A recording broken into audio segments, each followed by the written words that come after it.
안녕하세요. 저는 작은 청소업체를 운영하고 있는 박선영이라고 합니다. 올해 42이 되었고 작은 청소업체를 운영하고 있습니다. 순탄할 것 같던 제 인생은 남편과 시어머니가 나누는 말을 들은 순간부터 완전히 다른 방향으로 굴러가기 시작했죠. 오늘 그 이야기를 처음부터 끝까지 해보려고 합니다. 저는 28에 남편과 결혼했습니다. 당시에는 저도 남편도 어렸지만 시아버지의 병 때문에 일찍 결혼하게 됐습니다. 저는 전혀 걱정하지 않았어요. 남편과의 결혼에 확신이 있었으니까요. 그런데 결혼 2년째 되던 봄이었습니다. 저는 29, 남편도 저와 동갑이었죠. 그날 남편은 평소보다 2시간이나 일찍 들어왔습니다. 손에 서류 봉투를 하나 들고요. 선영아, 나 오늘 회사 그만뒀다. 저는 밥그릇을 놓치고 말았습니다. 그만뒀다니 무슨 소리야? 아침에 나갈 때 그런 말 한마디도 없었잖아. 지금 농담하는 거지? 농담 아니야. 사표 냈어. 아까 부장 책상에 딱 던지고 나왔어.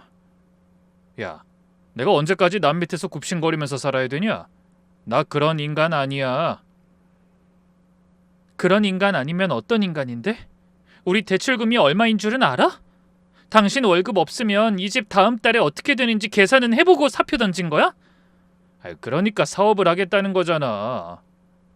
물류 쪽에 아는 형이 하나 있는데 그 형이 자리 잡은 지 3년 만에 아파트를 샀대. 나도 그 정도는 해. 아니, 난 더 잘해. 당신은 사업을 해본 적이 없잖아. 남편은 그때 저를 아주 한심하다는 눈으로 쳐다봤습니다. 그 눈빛을 저는 아직도 기억합니다. 넌 왜 매번 사람 기를 죽이냐? 여자가 남편 잘 되라고 밀어줄 생각은 안 하고. 우리 엄마는 딱 한마디 하시더라.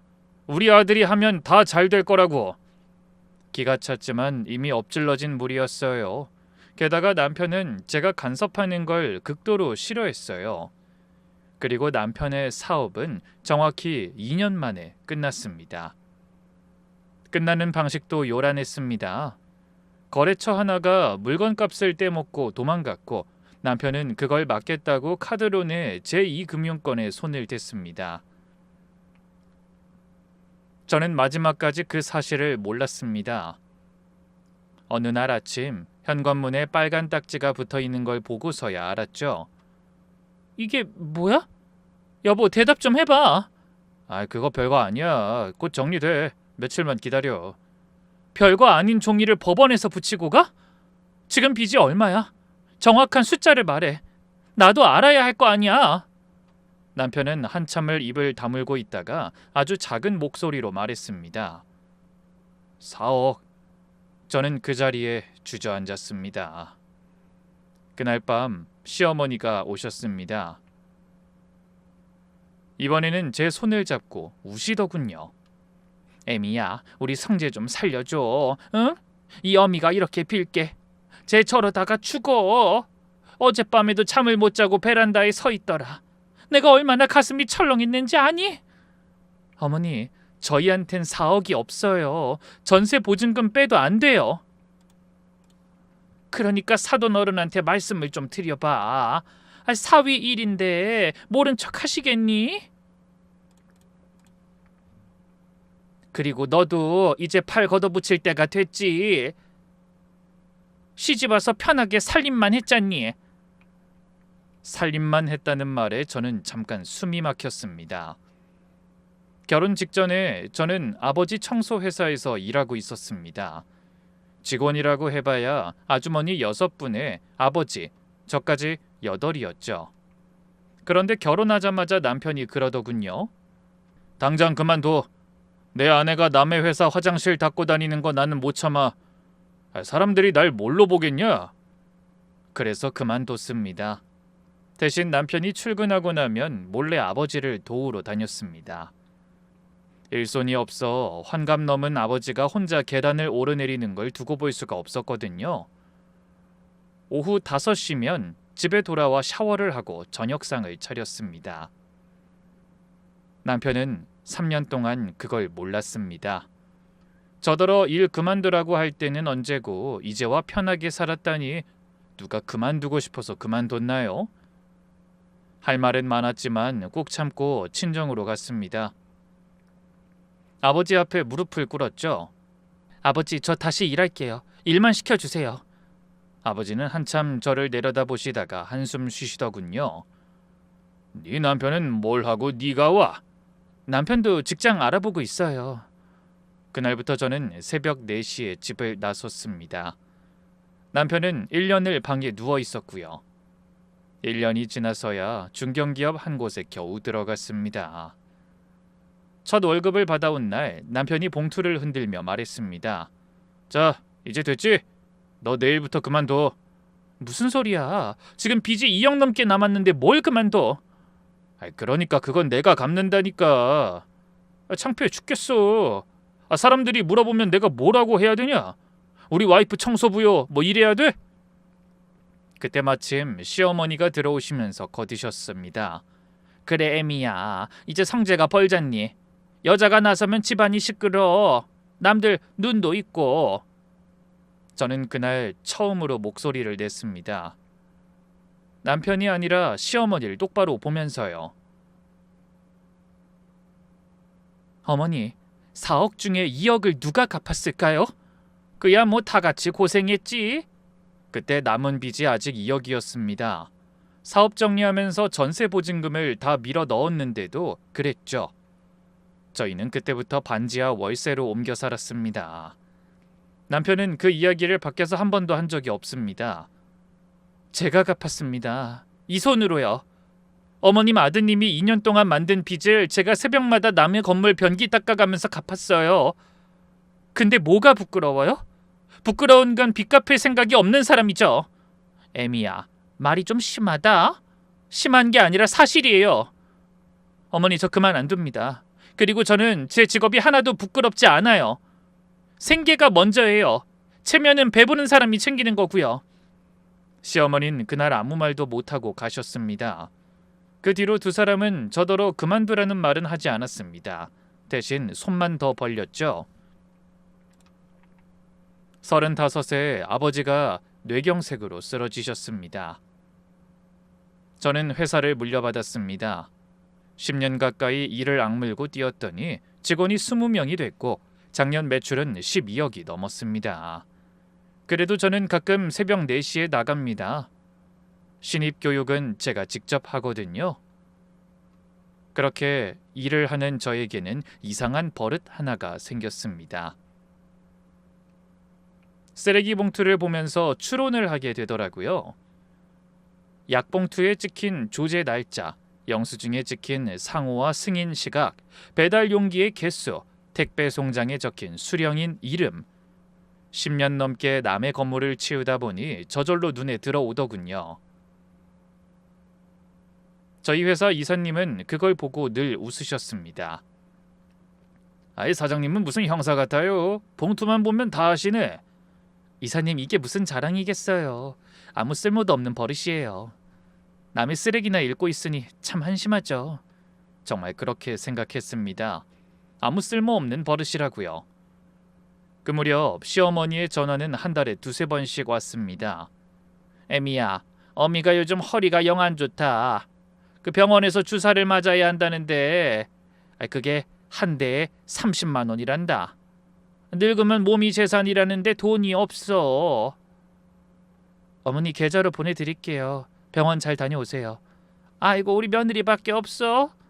그렇게 10년입니다. 생활비에 병원비에 시누이 지원금까지 합치면 한 달에 600만 원이 시댁으로 나갔습니다.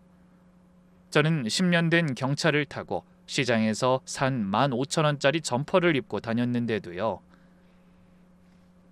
그리고 시어머니 칠순이 다가왔습니다. 애미야, 잔치는 4천이면 되겠더라. 그리고 하는 김에 보라 카페 자금도 1억만 보태주라. 네 명의로 된 아파트 담보 잡으면 금방 나온다더라. 어머니, 잔치 비용이 너무 많아요. 남편이랑 아가씨도 비용 부담해야 할 것 같아요. 그리고 1억은 사업계획서하고 상권 분석 자료, 차용증 3가지가 있어야 해요. 아가씨한테 준비해달라고 전해주세요. 아니 신우이한테 그런 걸 받겠다고? 남도 아니고 식구끼리? 식구니까 더 그래야죠. 남이면 애초에 안 빌려줍니다. 신우이는 결국 아무것도 내놓지 못했고 1억은 무산됐습니다. 그때 시어머니가 저를 보던 눈빛을 저는 지금도 잊지 못합니다. 시댁에서 설거지를 하고 나오면서 저는 다용도실 쓰레기 봉투를 무심코 봤습니다. 아이 그림이 그려진 요구르트 팩 4개, 아이들 쓰는 캐릭터 칫솔 포장지, 그리고 구겨진 어린이집 알림장 한 장이 있었습니다. 이름 칸은 찍혀 있었지만 반 이름이 남아있더군요. 신우애가 왔다 갔다 싶었어요. 그 옆에 약봉투도 있었습니다. 지난달 위암일지 모른다며 검사비로 200만 원을 받아가셨던 그 주에 받아온 봉투였습니다. 조제 내역에는 혈압약과 소화제뿐이었습니다. 저는 점점 조심하게 됐어요. 중요한 건 집에 두지 않고 지금은 비어있는 친정집에 두었습니다. 그렇게 시어머니 칠순잔칫날이 됐습니다. 그런데 당일 새벽에 하필 사고가 터졌습니다. 신입 직원이 지하 배관을 잘못 건드려 물이 역류한 겁니다. 직원들 모두 일하러 가 있어서 제가 가야 했어요. 간신히 수습하고 차 안에서 옷을 갈아입고 뷔페 홀에 도착하니 12시 반이었습니다. 손등이 갈라져 피가 배어 있길래 소매를 끌어당겨 감췄죠. 시어머니는 절 보자마자 팔을 잡아채더니 구석으로 끌고 갔습니다. 너 지금 몇 시야? 오늘이 무슨 날인지 몰라? 손님들이 며느리 어디 갔냐고 몇 번을 물었는지 알아? 어머니 죄송해요. 청소 현장에 사고가 나서요. 오늘만큼은 청소 소리 입 밖에 내지 마라. 알겠니? 사람들 앞에서는 그냥 집에서 살림한다고 해. 그게 서로 편해. 그때 남편이 다가와 제 어깨를 툭 쳤습니다.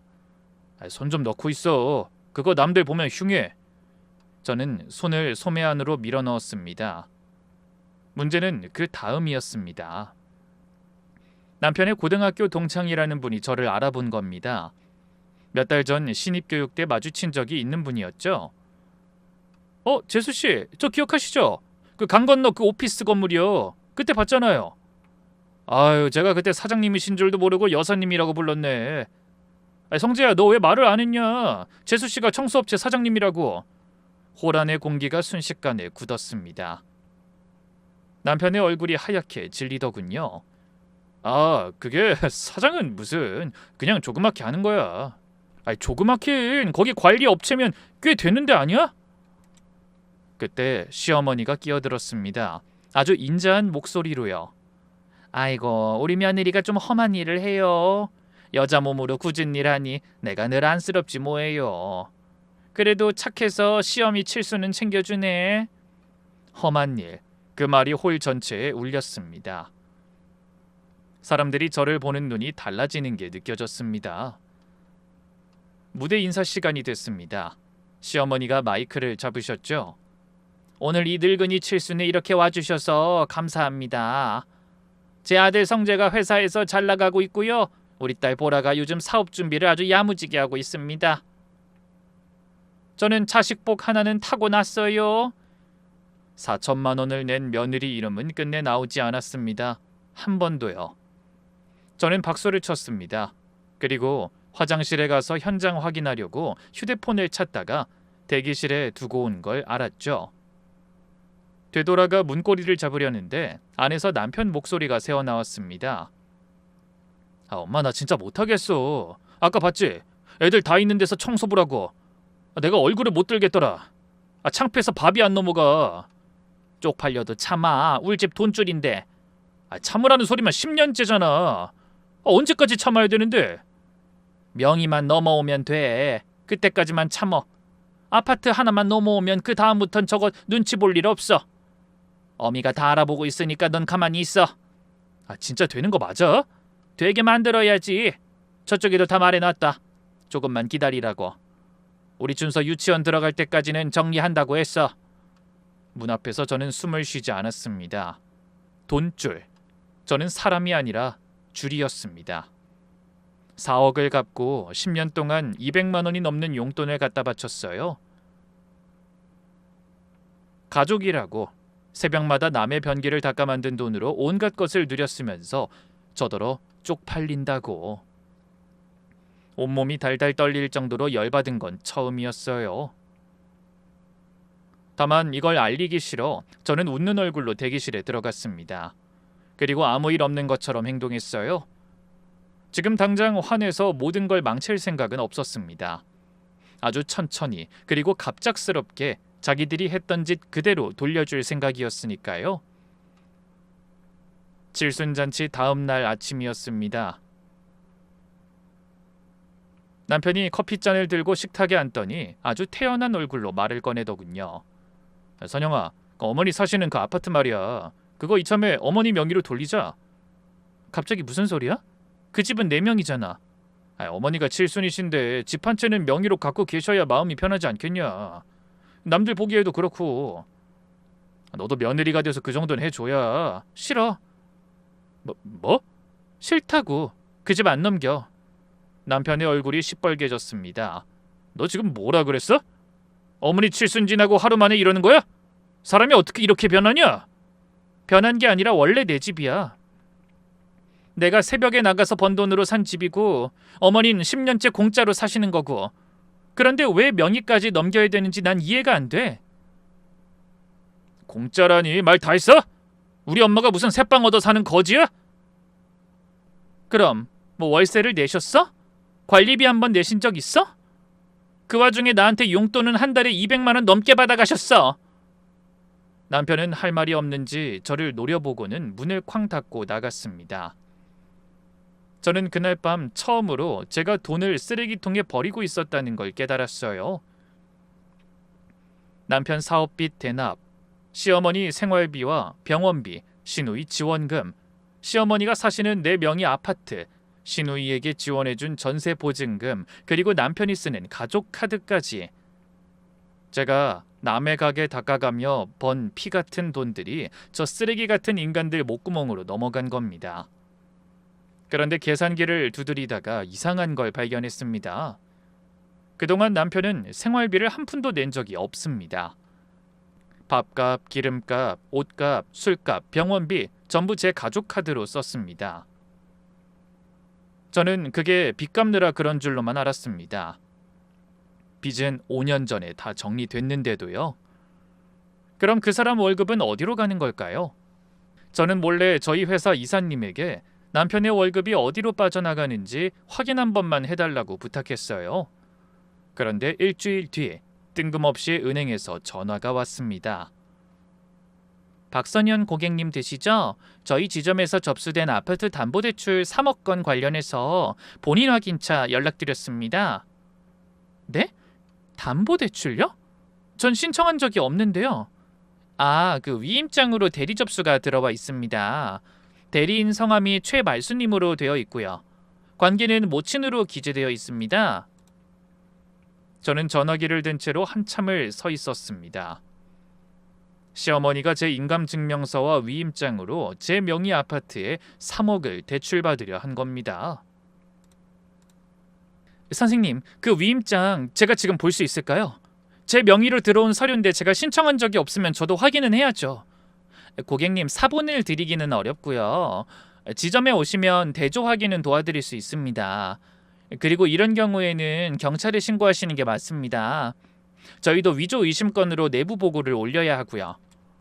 전 그날 오후에 지점에 갔습니다. 창고 유리 너머로 그 종이를 봤습니다. 제 이름 3글자가 제 글씨가 아닌 글씨로 적혀 있었습니다. 그리고 그 다음 주에 저는 고소장을 접수했습니다. 그 위임장은 수사 기록에 들어갔습니다. 그날 저녁 시어머니가 전화를 하셨습니다. 목소리가 평소보다 훨씬 다정하더군요. 애미야, 저녁은 먹었니? 어미가 오늘 김치를 좀 담갔는데 갖다 줄까? 어머니, 은행에서 전화 왔어요. 잠깐 침묵이 흘렀습니다. 무슨 은행? 난 네가 왜 나한테 그런 말 하는지 모르겠구나. 3억이요. 제 명의 아파트로 대출 신청하셨더라고요. 위임장에 어머니 성함 적혀 있던데요. 아이고 그거? 그건 그냥 알아본 거야. 요즘 금리가 어떤지 궁금해서 상담만 받아본 거지. 어미가 무슨 돈을 빼돌리겠다고 그러겠니? 네 명의 집인데 어미 마음대로 되기나 하니? 어머니, 상담은 위임장 없이도 받아요. 위임장을 내셨으면 그건 상담이 아니라 신청이고요. 애미야, 너 지금 시험일 무슨 사기꾼 취급하는 거니? 너무하다 진짜. 그러더니 전화가 끊겼습니다. 진짜 가지가지 한다는 말이 딱 맞더라고요. 남편과 시어머니의 행동에 저는 더 이상 참을 수 없었습니다. 저를 쪽팔리다고 여기는 것부터 제 재산을 빼가려는 시어머니 시도까지 그걸 보고 참을 수 있는 사람이 있을까요? 저는 그 다음날 변호사 사무실을 찾아갔습니다. 이혼하고 싶습니다. 사유부터 정리해 보시죠. 지금까지 말씀하신 걸로는 재산 문제와 시댁 갈등인데요. 이걸로만 가면 협의가 안 될 때 시간이 오래 걸립니다. 변호사님, 그럼 지금 소송을 하면 어떻게 되나요? 솔직하게 말씀드릴게요. 남편분이 재산 분할로 회사 지분을 걸 겁니다. 혼인 기간 중에 성장한 회사니까요. 상대방 변호사가 붙으면 최소 30%는 주장할 거고 재판부 판단에 따라 인정될 수도 있습니다. 그 인간은 아무것도 한 게 없고 저 혼자 다 한 건데요? 억울하신 거 압니다. 그래서 자료가 필요합니다. 아버님한테 승계받았다는 자료, 남편분 채무 4억을 대신 갚았다는 자료, 10년간 시댁에 흘러간 돈에 대한 자료, 이게 다 모이면 그림이 완전히 달라집니다. 그리고 이 위임장은요, 사문서 위조의 사기 미수까지 갈 수 있어요. 이건 지금 쓰지 마시고 쥐고 계세요. 나중을 위해서요. 저는 고개를 끄덕였습니다. 그리고 사무실을 나오면서 생각했습니다. 그 큰 돈을 주면서도 저는 왜 한 번도 이 사람들의 속을 들여다보려 하지 않았을까 하고요. 한 달쯤 지나서 시어머니가 쓰러지셨다는 연락이 왔습니다. 신우이한테서요. 이렇게 엄마 쓰러지셨어. 병원이야. 아가씨 어느 병원이에요? 상태는요? 몰라. 나도 지금 정신없어. 올 건 없고 일단 입원하셨으니까 돈이나 좀 보내. 걱정했던 마음이 순식간에 가라앉았습니다. 또 돈. 아가씨 병원 이름은 알아야 갈 거 아니에요. 진짜 답답하네. 지금 그게 중요해? 그 순간 저는 확신했습니다. 시어머니는 쓰러지지 않으셨습니다. 저는 병원 이름을 알려주지 않으면 돈도 보내지 않을 거라고 으름장을 놨어요. 그랬더니 병원 이름을 알려주더군요. 갔더니 시어머니는 링거를 꽂고 누워 계셨습니다. 혈압이 좀 높아서 하루 관찰 입원을 하신 거였습니다. 어머니 괜찮으세요? 애미 왔니? 어미가 이제 갈 때가 됐나 보다. 자꾸 어지럽고 세상이 노랗고. 어머니 병원비는 제가 낼 테니 쉬세요. 아니 그냥 돈 주고 가면 되는데 무슨. 입원해 봐야 얼마 안 나오는데 아가씨가 계속 돈을 많이 요구해서요. 그럼 퇴원할 때 제가 돈 낼 테니까 편하실 대로 있으세요. 그리고 그 다음 날 저는 시어머니 댁에 갔습니다. 쓰레기나 버려두려고요. 솔직히 가고 싶은 마음은 없었는데 혹시나 이 사람들이 숨기는 건 없을까 해서 갔어요. 열쇠는 10년 전부터 제가 갖고 있었으니까요. 문을 열고 들어서는데 심장이 뛰었습니다. 이것저것 뒤지다가 안방 서랍장을 봤어요. 소아과 영수증 여러 장이 있었습니다. 그리고 보호자란에 적힌 이름은 김성재, 제 남편 이름이었습니다. 순식간에 피가 몸에서 빠져나가는 기분이 들었습니다. 설마 했어요. 남편은 모르는 아이의 아버지가 되어 있었습니다. 제가 임신을 하지 못하고 시어머니에게 구박받는 동안 남편은 저를 배신하고 다른 여자와의 사이에서 애를 낳고 그 애를 몰래 키우고 있었던 거예요. 지난 시간 동안 시어머니가 저한테 하신 말이 뭐였는지 아세요? 어미가 100일 기도를 했다. 신도 무심하시지. 우리 성재가 무슨 죄니? 애 하나 못 낳는 여자 만나서. 애 하나 못 낳는 여자. 명절마다 제사마다 친척들 다 모인 자리에서 들었어요. 저는 그때마다 고개를 숙였습니다. 제 탓인 줄 알았으니까요. 그래서 제가 잘못한 것처럼 느껴져 남편과 시어머니가 달라는 대로 돈을 다 줬고요. 마지막으로 저는 화장대 서랍 맨 아래를 열었습니다. 스티커 한 롤이 들어 있었습니다. 돌잔치 답례품에 붙이는 스티커였습니다. 김준서 첫 번째 생일, 사랑으로 키우겠습니다. 준서. 칠순잔치 날 문틈으로 들었던 그 이름이었습니다. 날짜를 봤습니다. 4년 전 4월. 저는 휴대폰을 꺼내 계좌 내역을 뒤졌습니다. 4년 전 4월 셋째 주에 저는 시어머니께 300만 원을 보냈습니다. 입원비가 없다는 말을 듣고요. 저는 제 돈으로 저 모르게 제 남편의 아들 돌잔치를 한 겁니다. 저는 그 모든 걸 사진과 영상 속에 담았습니다. 인간이길 포기한 악마들에게 철퇴를 내릴 때 쓸 증거로 말이죠. 소학과 이름과 스티커를 만든 인쇄소를 역추적하는 데 열흘이 걸렸습니다. 인쇄소 사장님은 주문 기록을 찾아주시더군요. 4년 전 주문자 연락처가 남아 있었습니다. 남편 번호가 아니었습니다. 처음 보는 번호였죠. 저는 그 번호로 전화를 걸지 않았습니다. 대신 소아과 근처 어린이집을 하나씩 확인했습니다. 5살짜리 김준서, 세 번째 어린이집에서 원생 이름표를 받습니다. 하원 시간에 저는 차를 세우고 앉아 있었습니다. 4시 반쯤 시어머니가 나타나셨습니다. 허리가 아프다고, 어지럽다고, 세상이 노랗다고 하시던 분이 굽있는 구두를 신고 계단을 올라가시더군요. 그리고 잠시 뒤 아이를 안고 나오셨습니다. 아이고, 우리 강아지 오늘 밥 잘 먹었어? 할머니가 얼마나 보고 싶었는데. 뒤이어 여자가 나왔습니다. 30 초반쯤 됐을까요? 명품 가방을 들고 머리는 방금 미용실에서 나온 것처럼 손질돼 있고 손톱은 반짝거렸습니다. 제가 남편 카드 명세서에서 본 그 네일숍 그 피부과에서 나온 얼굴이었죠. 그리고 남편 차가 도착했습니다. 남편이 내려서 아이를 번쩍 안아 올리더군요. 웃으면서요. 저는 그 사람이 그렇게 웃는 걸 12년 동안 본 적이 없습니다. 아빠 왔다. 우리 준서 아빠 보고 싶었어.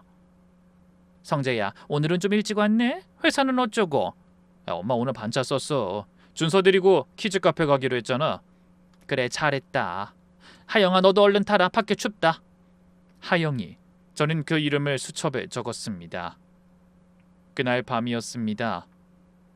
남편이 샤워를 하러 들어가면서 거실 탁자에 휴대폰을 두고 갔습니다. 저는 손도 대지 않았습니다. 다만 화면이 계속 켜졌죠. 알림장은 잠금 화면에서도 다 보입니다.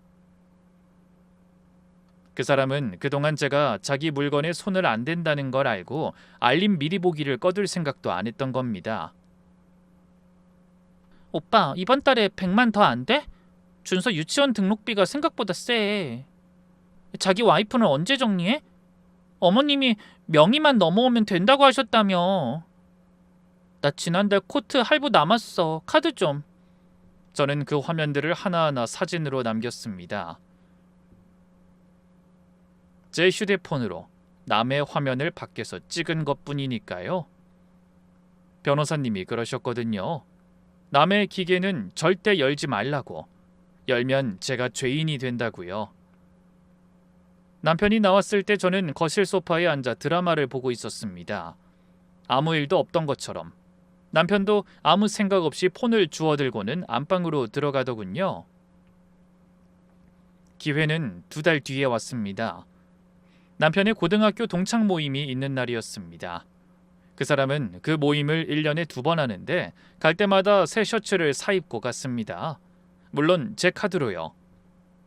남편은 그동안 친구들한테 이렇게 말하고 다녔죠. 우리 집사람? 집에서 살림하지. 내가 벌잖아.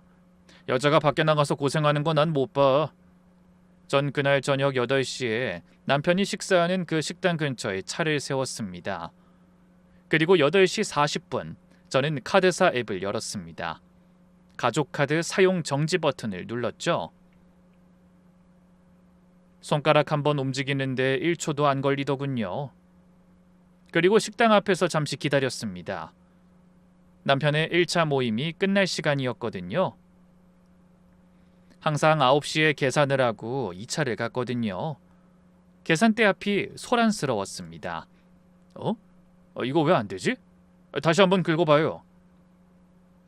손님? 승인이 거절됩니다. 한도 초과나 정지 같은데요. 그럴 리가 없는데? 이거 내 카드야. 한도가 얼만데?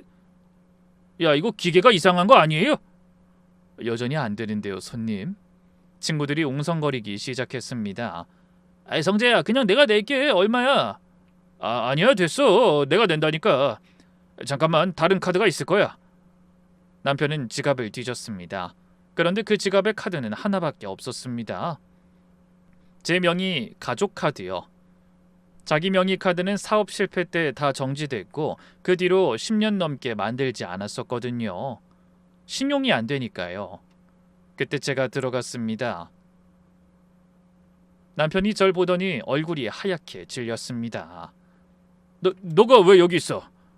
당신 카드 정지됐지? 얼마나 나왔어요? 계산대 직원이 대답했습니다. 87만 원입니다. 저는 지갑에서 카드를 꺼내 내밀었습니다. 이걸로 결제해 주세요. 그리고 저 명세서 한 장 뽑아주시겠어요? 회사 경비 처리하려고요. 사장님 성함이 어떻게 되세요? 박선영입니다. 사업자로 하나 뽑아주세요. 식당 안이 조용해졌습니다. 남편 친구들이 절 보고 있었습니다. 제가 남편에게 말했죠. 내가 카드 정지시켰어. 어차피 가족 카드라 정지시키는 건 일도 아니더라. 남편이 제 팔을 붙잡았습니다. 야, 너 지금 뭐 하는 거야? 미쳤어? 저는 그 손을 천천히 떼어냈습니다. 미쳤냐니? 당신 신용이 낮아서 카드 하나 못 만든 게 내 탓이야? 그러게 마누라 돈으로 기분 내려면 미리 말을 했어야 할 거 아니야. 아니면 네 돈으로 내. 기껏 돈 내려와 줬더니 뭐? 미쳤냐고? 미친 건 너겠지.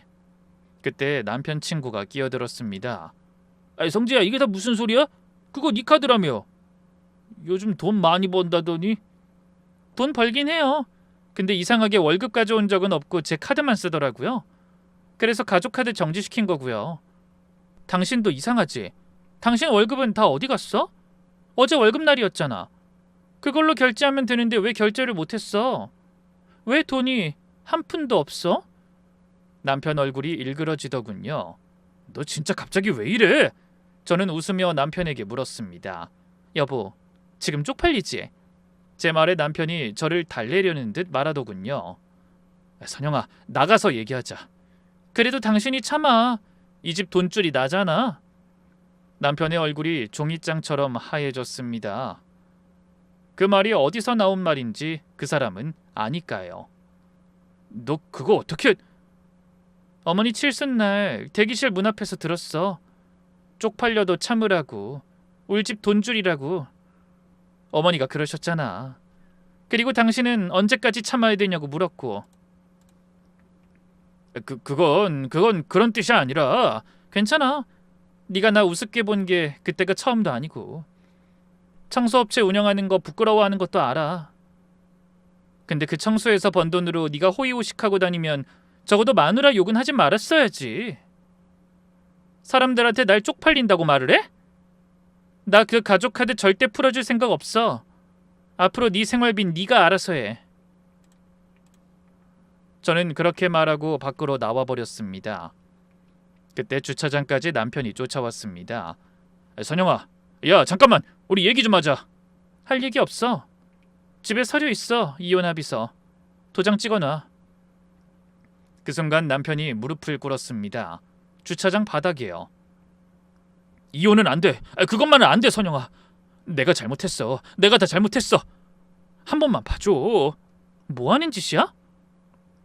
너 내가 쪽팔린다며. 이혼해 준다니까? 미안해. 앞으로는 절대 그런 말 안 할 거야. 한 번만 용서해줘. 내가 너 용서하면 뭐 없던 일이 돼? 네가 날 쪽팔려 하는 것도, 너한테 준서라는 아들이 있는 것도, 시어머니가 내 명의로 집 담보대출 받으려고 시도했던 것도. 그걸 어떻게... 남편 얼굴에 순식간에 그늘이 지더군요. 내가 모를 줄 알았어? 네가 어떻게 나한테 이럴 수가 있어? 10년간 이 집이며 생활이며 너희 집까지 책임지고 돌본 게 나야. 돈을 얼마를 갖다 바쳤는데 네가 내 뒤통수를 쳐? 여보, 아니야. 내가 다 해결할게. 정리한다니까? 그런 거 아니고. 꺼져. 난 나를 돈줄로 생각하는 놈이랑 부부할 생각 없으니까. 어차피 네 눈에 내가 돈줄이잖아. 저는 차문을 열면서 말했습니다. 근데 하나만 알아도 당신이 이혼 안 해준다고 버텨도 소용없어. 난 무조건 이혼할 거야. 정당하게 잃은 것도 다 돌려받을 거고. 그게 무슨 소리야? 그런 남편을 두고 저는 떠났습니다. 백미러에 비치는 남편은 머리를 벅벅 긁으며 곤란한 표정을 짓고 있더군요. 다음 날부터 저는 하나씩 정리했습니다. 사흘 만에 가족 카드를 전부 해지하고 남편 명의로 나가던 통신비와 보험료를 계약자 변경했습니다. 시댁으로 나가던 용돈도 전에 끊었습니다. 그리고 일주일째 되는 날, 저희 쪽 변호사님이 내용 증명을 2통 보냈습니다. 한 통은 시어머니 앞으로 무상으로 거주 중인 아파트를 30일 안에 인도하라는 내용이었습니다.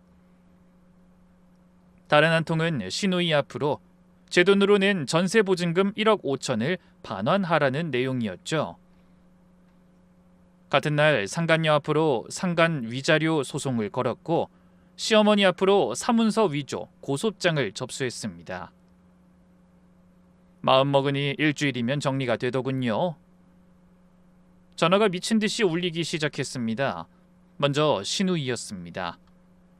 이게 무슨 짓이야? 전세 보증금을 돌려달라니. 아가씨, 그 전세 보증금 누가 냈죠? 그거야 옳기가 냈지만 그건 준 거잖아. 준 걸 왜 이제 와서 내놓으라 그래? 줬다니 누가 줬어요? 아가씨 사업 준비하는 동안 잠깐 살라고 제가 계약한 거예요. 계약서에 임차인은 아가씨지만 돈은 제 계좌에서 나갔고 그 증빙 전부 있고요. 옳게 소리 지르지 마시죠. 그리고 옳게라고 부르지 마세요. 곧 그 인간이랑 이혼할 거니까. 그 다음은 시어머니였습니다. 내가 잘못했다. 정말 잘못했어. 그 위임장 그거 내가 노망이 나서 그랬다. 늙으면 판단력이 흐려지잖니. 고소는 취하해줘라. 내가 전과자가 되면 어떡하니? 모임에서 사람 얼굴을 어떻게 보고? 모임 걱정이 되세요? 며느리 명의로 대출 받으려다 걸리신 분이요? 애미야, 우리 그동안 정이 있잖아. 어미가 너 예뻐한 거 알잖아. 어머니께서 절 예뻐했다고요? 언제요? 전 죽어라 일해서 돈 갖다 대준 것만 생각나는데. 예뻐하신 건 다른 쪽 여자랑 손자 아니신가요? 전화기 너머로 숨소리가 멎었습니다. 그게 무슨 소리야? 다른 쪽 여자라니? 시침이 떼지 마세요. 다 압니다. 그래, 예뻐한 건 그 집 여자고 돈줄은 전가요? 근데 어쩌죠? 이제 돈줄도 하기 싫은데. 그리고 곧 이혼할 거니까 저한테 도움 청하지 마세요. 그렇게 전화를 끊어버렸습니다. 그랬더니 시어머니는 결국 사람들을 몰고 저희 회사로 쳐들어오셨습니다. 친척 아주머니 2분에 모임에서 알고 지내던 분들까지 5명이 사무실 앞에 들어 누우셨죠. 며느리가 시어머니를 길바닥에 내쫓는데요. 세상에 이런 며느리가 어딨어요. 사람들아 좀 보소. 직원들이 당황해서 저를 봤습니다. 저는 아주 차분하게 말했습니다. 이사님, 로비 CCTV 백업해 두시고요. 경찰 불러주세요. 업무방해로 접수할게요. 사장님, 진짜 부르라고요? 네. 그리고 우리 직원들 아무도 나가지 마세요. 다치면 안 되니까. 경찰이 왔습니다. 시어머니는 경찰차 앞에서 갑자기 허리를 짚고 주저앉으셨죠. 그런데 그 연기가 예전만큼 잘 안 되더군요. 절 붙잡고 하시는 말이 12년 만에 처음으로 제 이름이었습니다. 선영아, 나 좀 봐줘라. 응? 선영아. 저는 경찰분들에게 말했습니다. 죄송하지만 제가 이혼 소송 중이라서요. 그리고 이분은 제 명의로 저 몰래 집 담보대출 받으려고 시도하셨어요. 위임장이며 인감도 훔친 건지 위조한 건지 가지고 갔더라고요. 제가 그 이야기를 꺼내자 시어머니는 그 자리에서 후다닥 일어나 밖으로 나가버렸습니다. 제가 경찰을 진짜 부를 줄 몰랐던 거죠. 이제 와서 제가 참을 필요가 어디 있겠어요. 게다가 지금 도망가봐야 제가 소송을 걸어서 어차피 조사받으러 와야 했어요. 그리고 그날 저녁 남편이 집에 들어왔습니다. 열흘 만이었습니다. 얼굴이 반쪽이 되어 있더군요. 여보, 카드만 좀 풀어주면 안 돼? 나 지금 지하철 타고 다녀. 뭔 소리야? 당신 나랑 이혼 소송 중이야. 당연히 내 돈을 당신이 쓸 순 없지. 아니, 나 이혼 안 한다고 했잖아. 당신이 날 좀 용서해주면 안 돼? 그리고 엄마 고소도 좀 취하해주고. 내가 왜? 니들이 날 사람이 아니라 돈줄로 생각하는데, 날 쪽팔리다고 말하는데 내가 왜? 왜 그래야 하는데? 제가 화를 확 내자 남편도 놀랐는지 움찔하며 저를 올려다보더군요. 내가 이제껏 가족 카드 주고 용돈 주고 당신네들한테 후하게 굴었던 건 이제 더 이상 내게 친정 가족이 없기 때문이기도 하고, 당신들이 이제 얼마 안 남은 내 가족이라고 생각해서였어. 그런데 니들은 날 뭐라고 생각했어? 가족은커녕 돈 벌어다 주는 기계로 생각했지? 저는 서류 봉투를 식탁에 올렸습니다. 어머니 고소권 취하해 줄 수 있어. 조건이 있어. 협의 이혼, 위자료하고 부당이득 반환 각서까지 오늘 도장 찍어. 남편은 그 봉투를 한참 내려다봤습니다. 굳이 이렇게 해야 해? 나 진짜 너 없으면 못 살아. 야, 말은 바로 해. 넌 나 없으면 못 사는 게 아니라 내 돈 없으면 못 사는 거잖아. 지금도 가족 카드나 풀어달라고 부탁하러 온 주제. 말만 번지르르하게 하면 누가 속아 넘어갈 줄 알았어? 그런 건 네 내언니한테 가서나 하세요. 네? 결국 협의 자리는 변호사 사무실에서 있었습니다. 남편 쪽도 변호사를 선임했더군요. 선임비는 시어머니가 냈다고 했습니다. 아파트 명의소송에서 지고 나면 그 돈도 없을 텐데요. 그런데 그 자리에서 뜻밖의 일이 벌어졌습니다. 김성지 씨, 재산 분할을 주장하시려면 본인 명의 재산도 공개하셔야 합니다. 그런데 조회해보니 본인 명의로는 아무것도 없으시네요. 제 명의가 왜 없어요? 어머니 집 근처 오피스텔 하나 있고 어머니 아파트도 나중에 제가... 오피스텔은 김보라 씨 명의입니다. 여동생분이요. 그리고 어머님이 거주하시는 아파트는 박선영 씨 명의고요. 상가 지분도 김보라 씨 앞으로 되어 있습니다. 남편의 얼굴이 굳었습니다. 그리고 그 자리에서 시어머니한테 전화를 걸었습니다. 스피커폰이 켜져 있었죠. 엄마, 오피스텔 명의가 왜 보라야? 어? 아, 그거는 그냥 세금 때문에. 세금은 무슨 세금? 상가도 보라 앞으로 되어 있대. 엄마 나한테 다 내 거라고 했잖아. 내가 장남이잖아. 아이 성재야, 진정해라. 너 어차피 이혼하면 재산 분할해서 분리해. 보라 앞으로 해놓으면 뺏길 일도 없고. 갑자기 건 전화에 여기 변호사가 있는지도 몰랐을 겁니다. 순순히 그렇게 이야기를 하더군요. 남편이 당황해 전화를 끊었지만 이미 모두가 그 이야기를 들은 상황이었어요. 결국 그날 협의는 성립됐습니다. 위자료와 부당이득 반환 각서까지 전부 받았습니다. 그리고 몇 개월 뒤에 법원 계단을 내려오는데 시어머니가 밑에서 기다리고 계셨습니다. 지팡이를 짚고요. 선영아, 내가 마지막으로 부탁 하나만 하자. 고소 취하해 준다고 했잖니. 약속 지켜줄 거지? 네, 지킬 거예요. 저는 약속은 지키는 사람이에요. 그런데 부당이득은 남편한테만 해당되는 거 아닌 거 아시죠? 김준서 첫 번째 생일 사랑으로 키우겠습니다. 이건 어떻게... 우연히 발견했어요. 그런데 날짜가 좀 눈에 익어서요. 그래서 제가 찾아봤는데 이날이 어머님이 차 사고 났다고 합의금으로 800만 원 요구했던 날이더라고요. 시어머니는 아무 말도 못하셨습니다. 그 800으로 돌잔치 하셨죠? 참 대단들 하세요. 도대체 몇 명이나 제 돈으로 살았는지 모르겠네요. 청소부라며 쪽팔리다고 난리치면서 돈은 다 가져가서 쓰시고, 다른 건 몰라도 이런 건 돌려받아야 되지 않겠어요? 명확한 거짓말인데?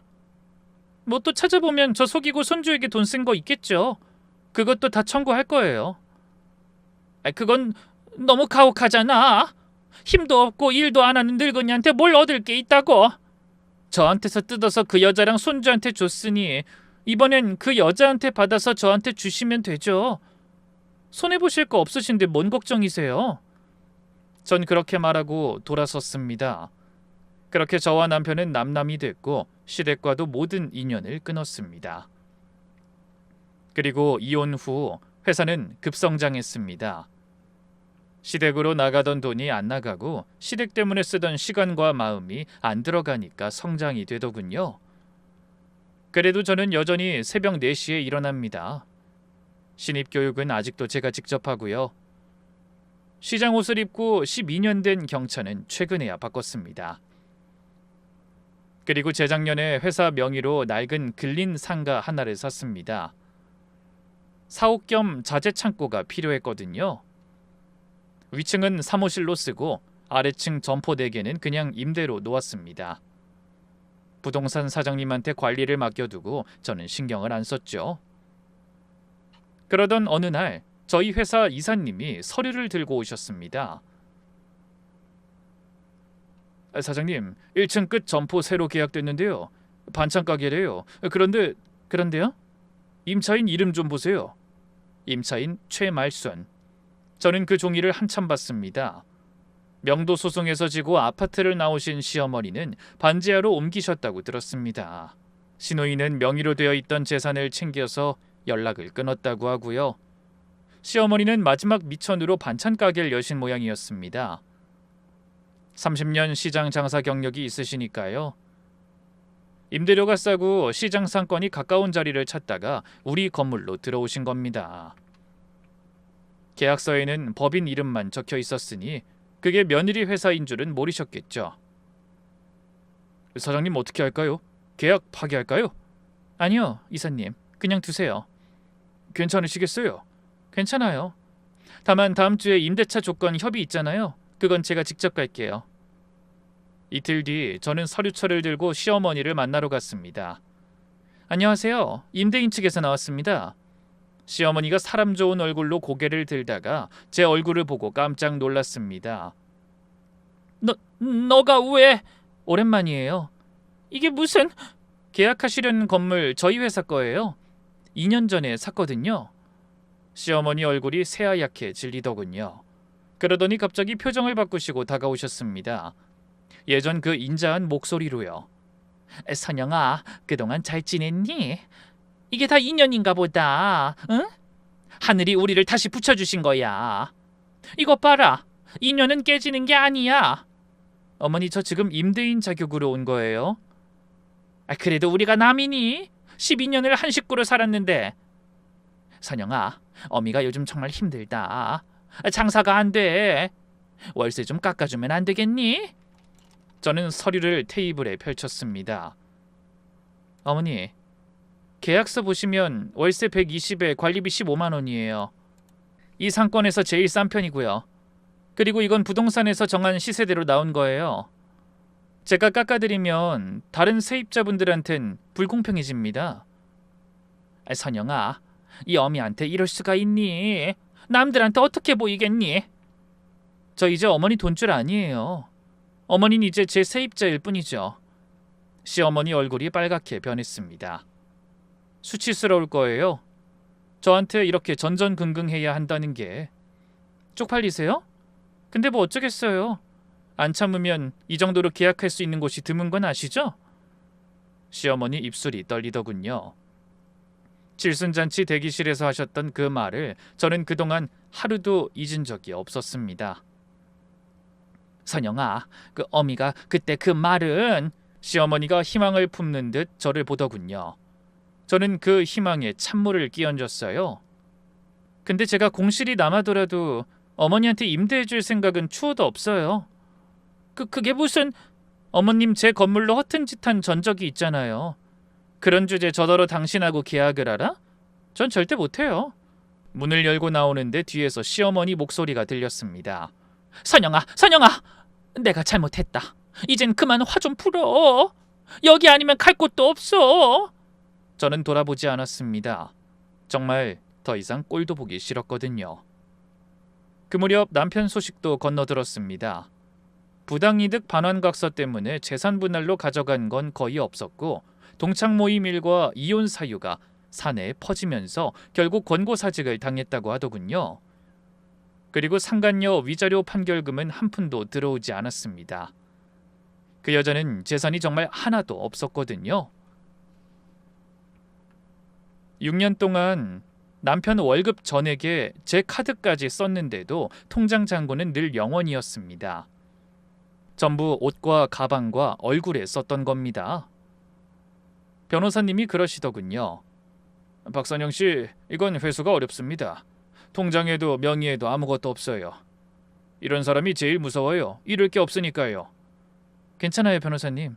저는 돈 받으려고 소송한 게 아니에요. 기록으로 남기려고 한 거예요. 그 사람이 앞으로 어디 가서 뭘 하든 판결문 한 장은 따라다닐 테니까요. 변호사님 말씀이 맞았습니다. 잃을 게 없는 사람은 무섭습니다. 다만 그 무서움을 뒤집어 쓴 사람은 제가 아니었습니다. 이혼하고 2년 반쯤 됐을 때였습니다. 이사님이 아침에 사무실에 들어오시더니 커피를 내려놓으면서 말씀하셨습니다. 사장님, 그 소식 들으셨어요? 무슨 소식요? 전 남편분이요. 지금 난리가 났대요. 상간녀가 사라졌다고 했습니다. 남편은 이혼 후에 그 여자와 살림을 합쳤습니다. 그런데 상간녀 명의로 얻어준 전셋집 보증금이 2억이었죠. 물론 그 돈의 출처는 굳이 따지지 않겠습니다. 상간녀는 어느 날 남편이 출근한 사이에 그 집을 내놓았습니다. 임차인이 본인이니 계약 해지가 가능했죠. 보증금 2억을 받아 챙기고 집안에 있던 시계와 귀금속, 남편 명의 중고차까지 처분한 뒤 아들을 데리고 사라졌습니다. 남편이 퇴근해서 돌아오니 집이 비어 있었다고 합니다. 짐가방 하나만 현관에 놓여 있었고요. 그런데 진짜 이야기는 그 다음이었습니다. 남편이 아들 준서를 찾겠다며 친권과 양육비 소송을 걸었습니다. 6해를 키운 아들이니까요. 그 과정에서 상간녀와 아이를 찾았고 결국 유전자 검사가 진행됐습니다. 결과는 불일치였습니다. 준서는 남편 아들이 아니었습니다. 상간녀는 남편을 만나기 전부터 만나던 다른 남자가 있었고 그 남자의 아이를 임신한 상태에서 남편을 붙잡았던 겁니다. 남편은 6해 동안 그 사실을 모르고 뻐꾸기 자식에게 자기가 가진 모든 걸 갖다 바쳤고요. 그 이야기를 들은 다음 주에 남편이 회사로 찾아왔습니다. 직원이 인터폰을 했습니다. 사장님, 김성재라는 분이 찾아오셨는데요.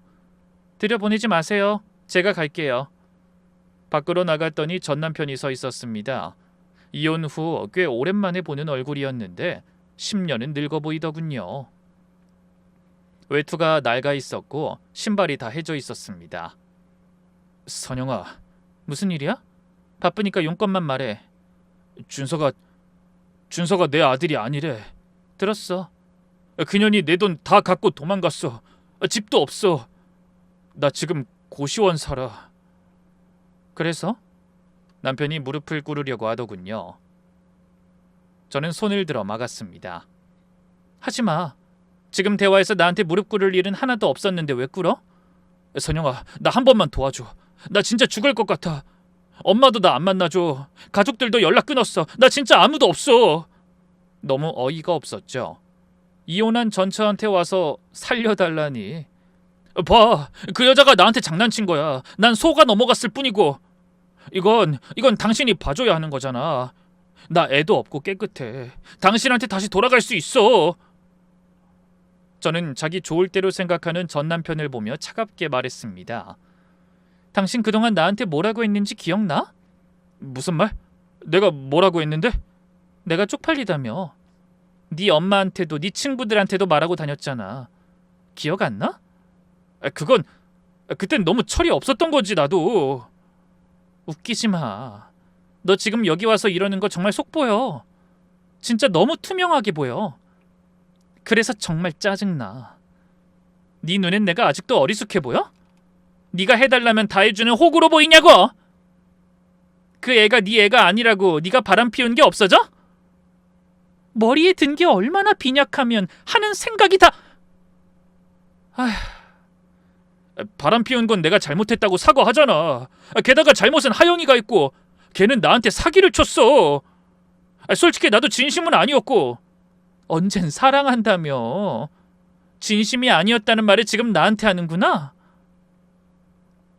6년 동안 매달 360을 그 사람한테 보내면서 당신이 잘 버니까 그랬지. 그랬으면 날 존중해 줬어야지. 왜 날 쪽팔리다고 하고 다녀? 당신이 청소부인 것도 쪽팔렸고 당신이 나보다 더 잘 버는 것도 솔직히 쪽팔렸다고. 전 그 말을 듣고 한참 서 있었습니다. 그러면 그 여자 왜 좋았어? 그 여자는 돈도 안 벌고 쓰기만 하는데 뭐가 그렇게 좋았니? 돈을 안 벌어? 네가 대단한 사람처럼 느껴져서? 그 사람은 날 대단한 사람처럼 봐줬으니까. 너는 나를 볼 때마다 한심하게 보는 것 같아서. 참 웃기다. 당신은 내 돈으로 대단한 사람처럼 보여서 좋았던 거야? 그 여자도 웃기네. 그 돈이 내 돈인 걸 몰랐나 봐? 봐봐. 그 여자가 좋아한 건 당신이 아니라 나였네. 아니, 돈만 주면 누구나 다 좋아해 주는 거였나? 딴 남자 애지만 원하는 대로 애도 덥석덥석 안겨주고? 전 남편이 아무 말도 못하더군요. 저는 돌아섰습니다. 말이 두는데 2번 다시 여기 찾지 마. 특히 도와달라고 오는 거 하지 마.